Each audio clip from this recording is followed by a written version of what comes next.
Uh, Mr. Swarthout. Mr. Swarthout. Mr. Swarthout. I think he's got headphones on. Big butts and I cannot lie. No black brother can deny. When a girl walks in with an itty bitty waist, no. What could you absolutely want right now? I'm freaking working out. Well, I didn't mean to intrude. I was just told I had to come here to ask you some questions. So, I, I, I don't really like making my superiors mad, so I'd rather deal with your anger than theirs. So, could I just ask you some questions? I said you interrupted it. You're not going to stop it. I guess if your superiors are that much of an assholes that don't really give a shit about your mental health and want you to do something that could be dangerous to you, but because they don't have to do it, then fuck it. You're just lucky I'm not one of the more aggressive ones. As long as you're not stopping me from working out, we're not going to have any issues. So, what are your questions? Lovely, lovely, lovely. Alrighty. Just give me a second as I get a pen out, because I'm supposed to document your answers too. Okay. So, are you suicidal? I'm going to ask you rapid succession questions instead of just, waiting for your answers. But I hope you do remember all these questions. So, get to it again. Are you suicidal? How do you feel about society? What would you say is detrimental to your character? What would you say is the grounding of your character? Who is your favorite person? What makes you tick? What makes you talk? I'm kidding. But no. What would you say is your all-time favorite sport? Who would you say is your most influential person in your life that made you who you are? And what would you say got you locked in here having to speak to me at least once a day? I think that's enough, okay? I might have some more, but currently I think that should be enough. I'm sorry if I overdid the questions, and feel free to ask me what some of those are again, because I did say it's going to be rapid fire succession. So I'm just waiting for your answers, Mr. Swarthout. Just waiting for your answers whenever you are ready. Shouldn't you be worried about that laughing out there? Or maybe it's just me like tearing up. Am I suicidal? I've made about 4 suicidal attempts. I've clearly failed. Well, technically speaking, 3, because I did one myself. The second one was done by life, but I'm still here. But I don't think I'd say suicidal all that much. And then the second question was, what was detrimental to my character?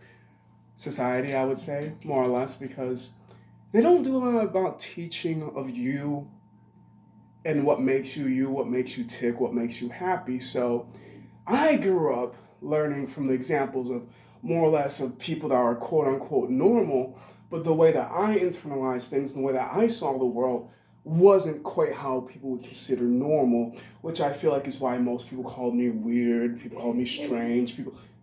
Shouldn't you be worried about that? Never mind. But call me weird, call me strange, called me too much, called me this, called me that, sometimes didn't call me at all. So I felt as if I was more or less of an outcast, but because I learned and internalized what all they said, and I paid attention to what they didn't like that I did do, I stopped doing that publicly, and just did it more or less alone when I was by myself. So I guess in a sense, because of the new age versions of technology and the talking, I've come to learn what these words actually mean compared to, how I would describe it is I put on a face, which I guess is now called masking, essentially, for the public to see. And then when I was by myself, I was essentially just being myself, because who the fuck am I doing this for if nobody's out here to say, ew, that's weird, ew, stop doing that, ew, what the fuck's wrong with you? And just those nasty kind of words kind of feel like, to me personally, it's like when you eat something and your stomach starts like, ugh, you're really not going to check out that voice.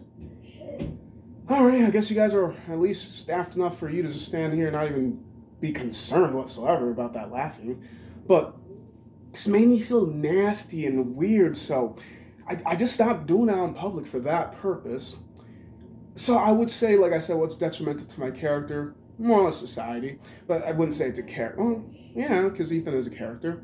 And then you said something about grounding or something like that, like the grounding of my character, or like, what grounds me?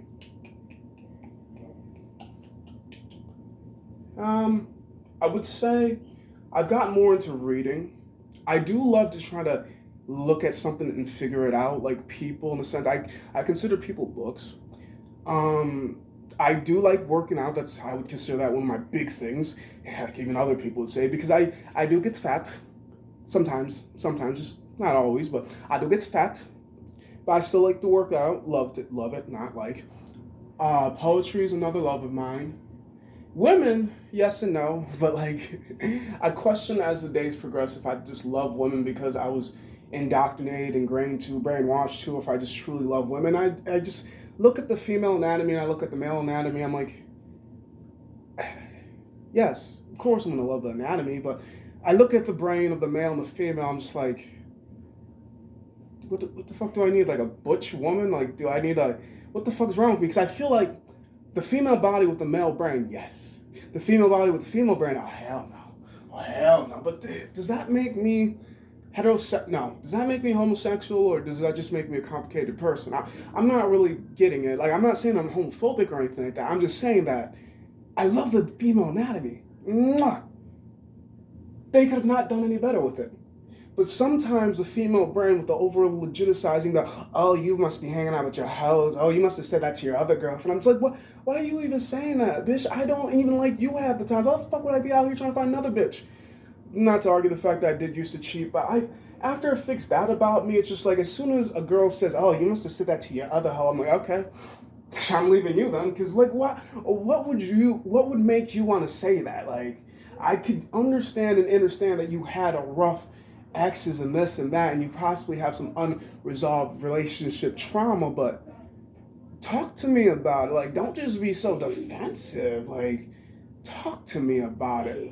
So, like, I love women, but sometimes I hate them. But I don't try to be one of those assholes to them. I still try to stand for women. I stand for men too, but well, I am a man. So I feel like it's a little bit easier for me to stand for a man than it is for me to stand for a woman because I ain't got the parts to be a woman. It's like, oh, whoa. Who started it first? So I'm not just going to take the dude's side because we're on the same team. Sometimes dudes are the assholes, but I ain't going to take her side because she's pretty because sometimes y'all kind of, you know what the fuck you're doing. But you're going to play, damsel in distress. Where's my Prince Charming? Bitch, you are your own Prince Charming. You know what the hell you're doing, you demon. But it's just... it is what it is, I guess. And you said favorite person. Well, did I answer the ground? I felt like I answered the grounding question. So it'd be, like I said, weights, poetry. Well, working out, poetry. I didn't say weed, but weed. Women when they're not acting like bitches. Knowledge. And then solitude, I did forget that. And then who's your favorite person? It don't sound a little narcissistic, but here I'm gonna give you the background behind it. I used to be one of those people pleasing type of persons that used to go around just like try to figure out what's the problem and then try to solve the problem just to figure out, oh, this ain't the problem. You the problem. Solving this is going to make you cause another problem. It's going to cause another problem. It's going to cause another problem. It's going to cause another problem. It's going to cause another problem. It's just going to be an infinite loop of help, I need. Help, I'm bleeding. Help. You got that knife and you're stabbing yourself, like, or you're stabbing someone all the time. Like, can't you just keep this knife and put it in your fucking pocket and use it to be defensive? Like, I see why you need help, but you need help in your mind, not just in your life. But that's besides the point. So it's like, I used to have favorite people until I realized I don't really know the people. Like, for an instance, I used to be a huge Eminem fan, and then I realized he fell on somebody's list. I'm like, oh, no. And then I used to be a fan of other celebrities. I'm like, they're on his list too, so I'm like, oh, no. And then as time has progressed, and as the more I've learned about stuff, I'm just like, what do I really know about the celebrities? And I will admit there has been times where I would get on their Wikipedia pages and learn a bunch about them, but at the same time, what do I really know about their day-to-day life? Like, who do I know better than I know myself? Uh, Who do I know better than I know myself? Essentially, I should be my favorite person, to be honest. And I figure that should be everybody's answer. Who's your favorite person? What as narcissistic as it might seem, I, me, nobody else, because I know what the fuck I do. I know who the hell I am. Compared to you, I might like you, but turn out, are you ever gonna check out that laughing? Guess the flip not. But back to the point. So it's like I don't know who the heck they are, and at the end of the day, I do not want to be like, yeah, my favorite person is X, Y, Z, and then you find out that he or she used to be a rapist or murderer or Bill Cosby, and it's just like, what? I don't really know that about them. Y'all saw them publicly too. Like they seem like some good, wholesome people. I thought they were good role models. I thought it was nice to favorite them, but I guess not. They're truly monsters. So for me to say myself, at least I can tell you, and I know what I've done. So I can be my own favorite person, regardless of how narcissistic it might seem. It's not narcissistic. It's just I know I'm a safe person to say that I am my own favorite person.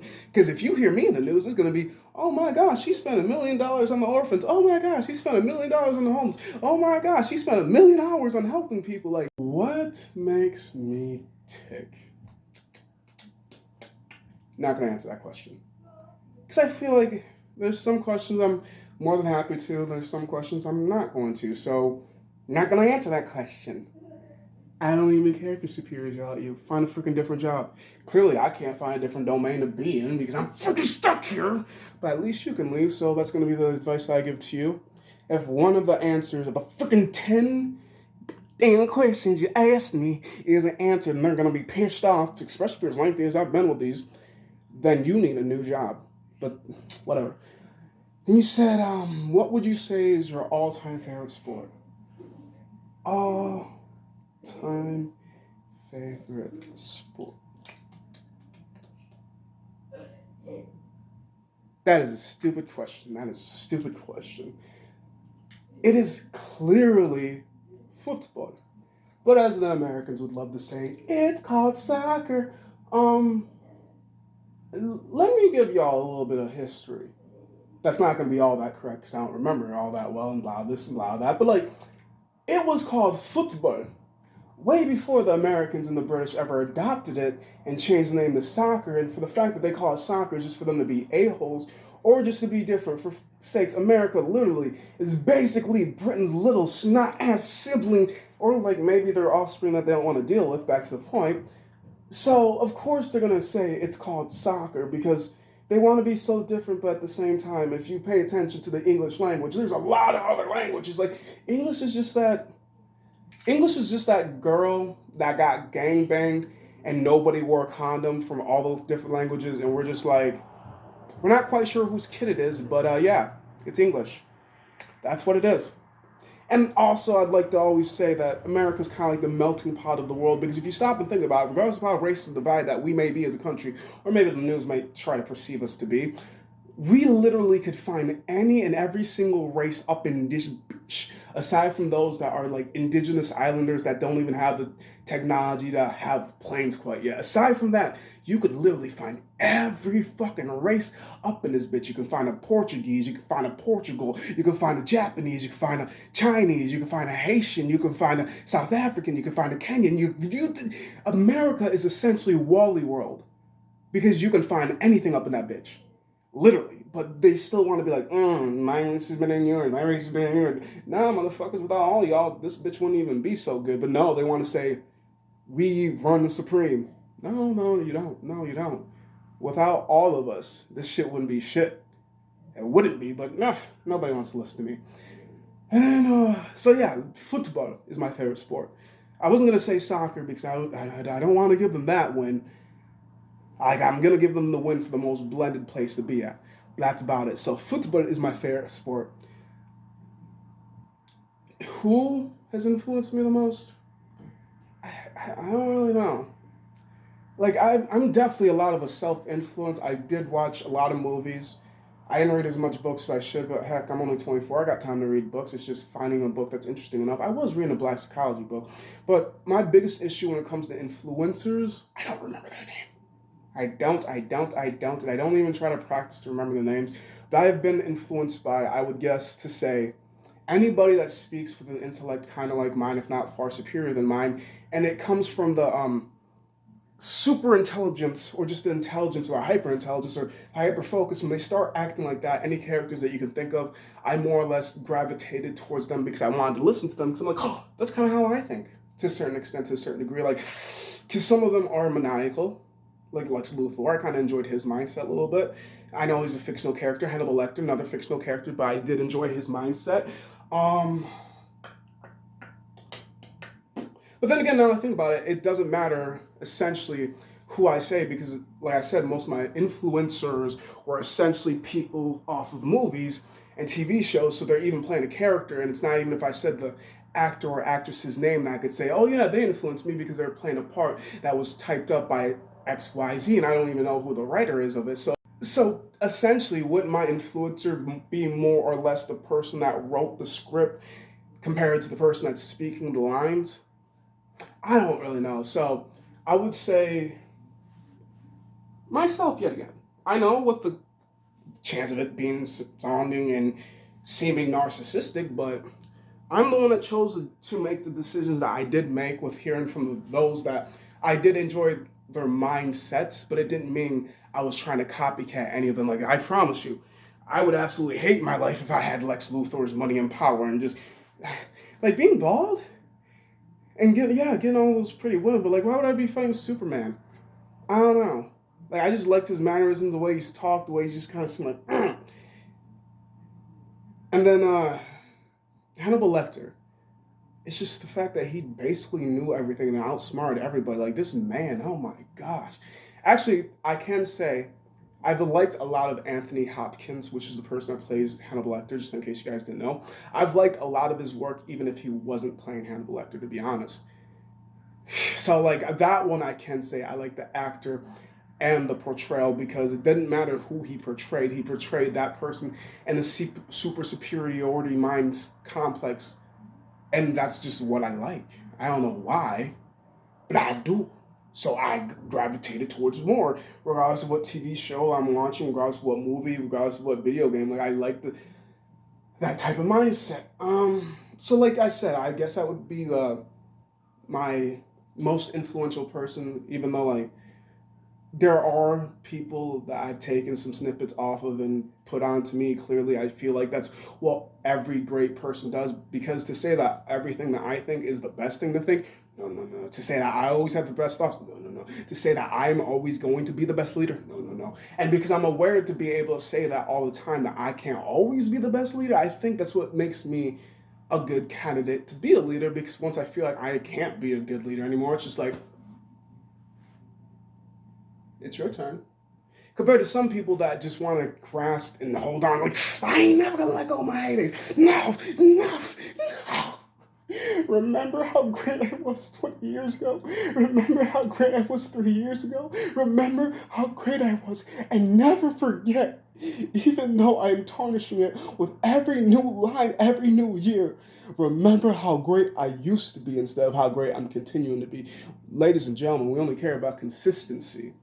So I figure once I become inconsistent in my good leading, then stop listening to me.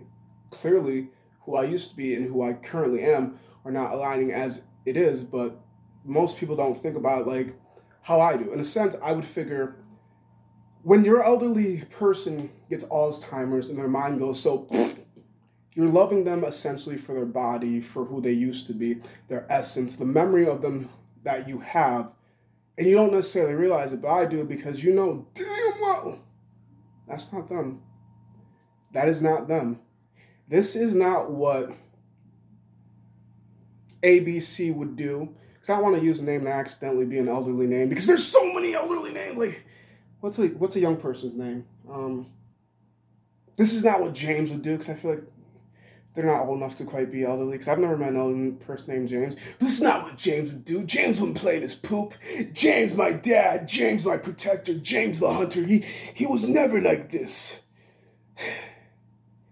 But that's if they stay at home with their children, which most of them are just put in old folks' home. But for nurses that come in and out, it's just like, this is who I know. This is who I expect. To hear and read about their past life is amazing. It really is. I've heard a lot of great stories. Like, holy shit. the fall from grace was a high one. And then sometimes, like, fall from grace wasn't too far. But it was just amazing to hear what they used to do and see them now. And it's just like, yeah. And you want people to be leading until forever? Until they die? No. There's only so many years that they are good to be a good, sufficient leader if they're not willing to adapt to changes within reason, because there's some things you shouldn't be adapting to, and there's some things that you need to adapt to. Like acceptance of love of all, as long as it's not acceptance and love of all, as long as it's not toxic, manipulative, and controlling, which is toxic and manipulative. But regardless of the fact, as long as it's of consent, is of the right age parameters, what the fuck does it matter if it's the same gender or the opposite gender? As long as they're happy. So like, I would say I'm my best influence within the influences of the others that have influenced me well enough for me to cut off the pieces and put onto me to make me a better version of myself compared to who I used to be, where it's just like, I keep thinking if I was to meet, the 24-year-old was to meet 23, he'd be like, oh, you did a great job. 22 would be like, the fuck's wrong with you? 20 would be like, who the fuck is that? 19 would be like, what drugs are you in? 18 would be like, hey, you guys are gonna have to fill me in. Who the fuck is this? Like, he got the same pigmentation as me. How do you get the hand scar on his hand? 17 would be like, man, I thought you were gonna be cooler than this. 16 would be like, yeah, I could beat his ass. 15 would be like,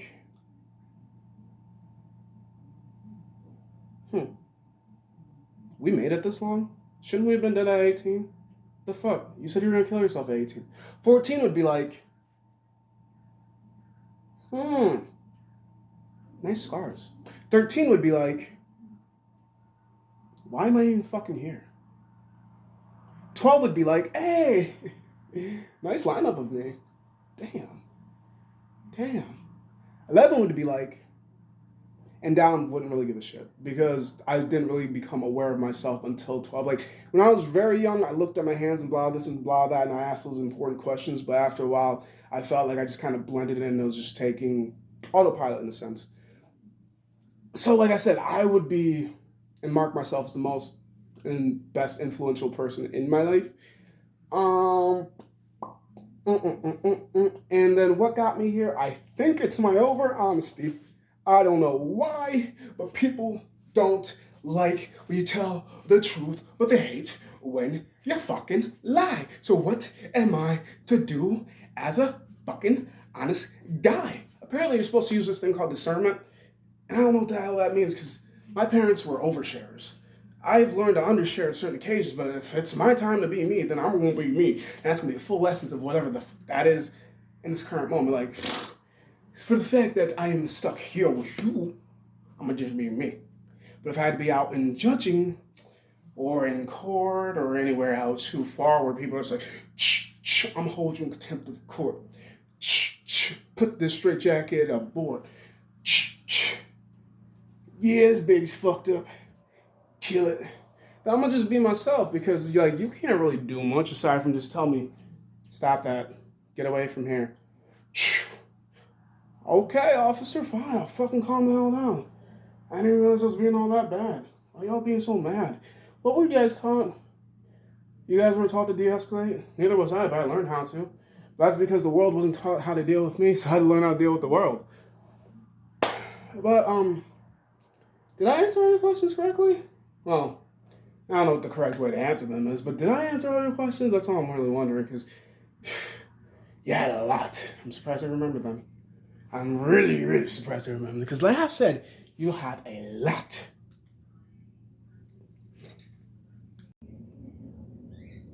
Oh, yeah, don't worry. Giggles is one of our more combative patients, but Giggles is well and aware not to open or try to open any of these doors. These doors are actually pretty well secured.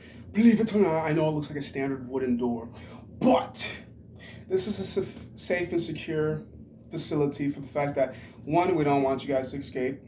Two, we don't want you guys to wander off. And three, off the off chance that you get very aggressive and want to murder me, then I guess I am stuck here because even I can't leave until the guards let me out. So, sometimes, because I told them that we were probably going to be here for a while because you are windy type of person.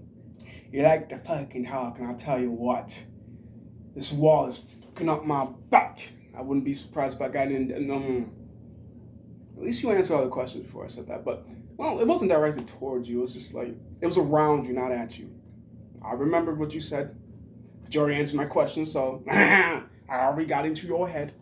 But like I said, this wall probably got indented my... I probably got indented the wall because of how long you talked. But yet again, I'd like to thank you for your time, Mr. Swarthout. And, yeah, I would...